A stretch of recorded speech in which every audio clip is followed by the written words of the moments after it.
Hi, Miss Sherri here from Scenic Regional Library in Owensville for today's teen event, and we are going to be making some cardboard three-dimensional dragons.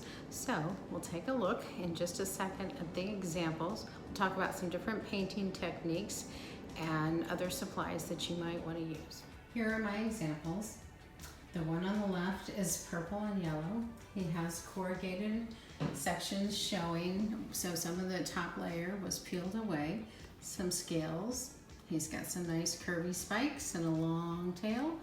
The green dragon over here has a nice little stick-on eye, some spikes, different colors of green, and some simple brush strokes to cover his body.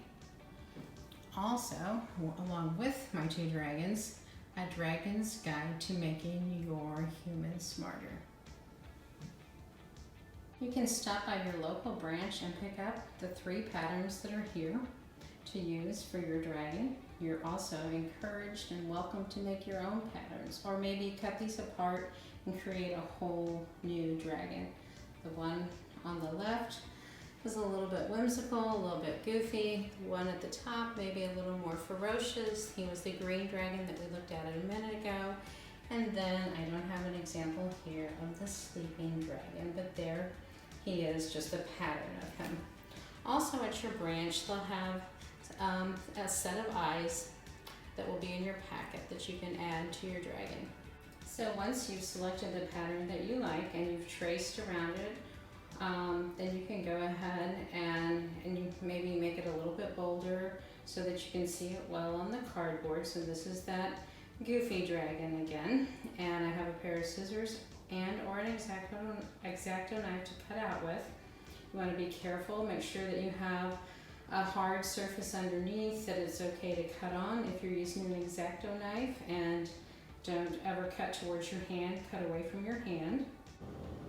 Once your dragon is cut out, you're ready to decide if you want to take off any of that corrugated material. So on this side, you can see that there are some places along the spikes. I just cut into the surface with an X-Acto knife and peeled a little bit of that top layer off. All right, when you get ready to paint, the dots here, I just use the unsharpened end of a pencil. The eraser end is fine too. I just grabbed a colored pencil. So I'm gonna get a little paint. I'm gonna take a little bit of white paint, a little bit of yellow, and a little bit of green, because I already have some green on there, and maybe add a few more dots.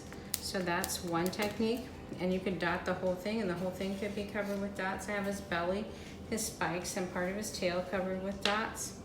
And then other things, I've got a round brush here, and I just took little simple brush strokes, didn't get too fancy, didn't worry if I got anything covered perfectly, and went across the body. Some more for that.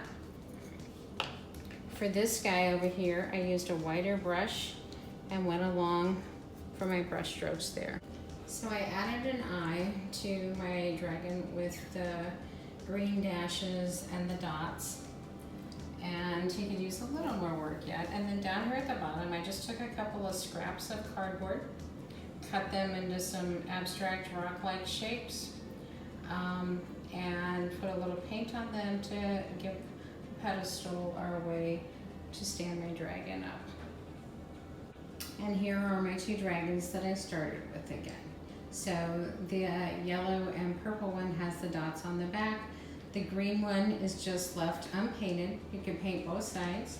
You can make a little pedestal for them so that they can stand up on their own, or you can just turn it whenever you wanted to from side to side.